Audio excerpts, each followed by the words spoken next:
The current Maserati Quattroporte isn't exactly what you'd call a big seller. It's the kind of car that everyone wants to own, but not many people can justify. After all, its cramped cabin and 4.7 litre Ferrari V8 aren't exactly the norm for this class.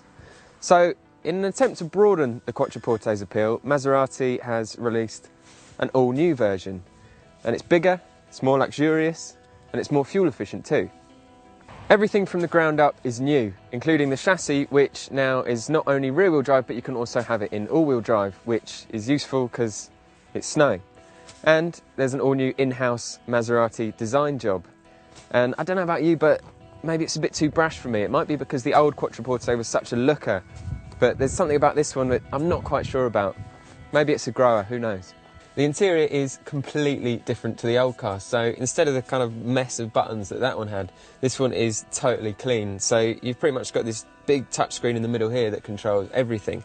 So that's the radio and the heated seats and the climate control and the sat-nav all in one. And for once in a Maserati, it's actually really easy to use. The V8s used in the old car have been replaced by a pair of Ferrari-developed and Ferrari-built engines. There's an entry-level 3-litre twin-turbo V6, which produces 404 bhp, and a 3.8-litre V8, which puts out a meaty 523 brake horsepower.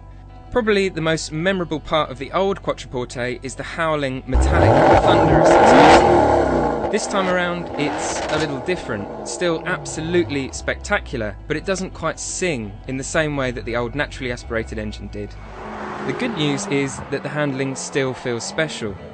This is a car that shrinks around you. The quick and accurate steering is a perfect match for the finely tuned chassis, and that gives this near 2-ton car the kind of agility you expect from a hot hatch.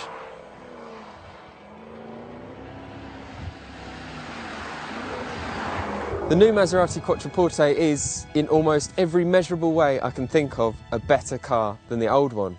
It's far quicker, it's more efficient, it's far more spacious, it's far more comfortable. But for some reason, I'm just not drawn to it in the same way that I am to the old Quattroporte. Maybe Maserati has sacrificed some of the charm of the old Quattroporte to go mainstream and chase big sales. And maybe that's what the firm needs to do to survive.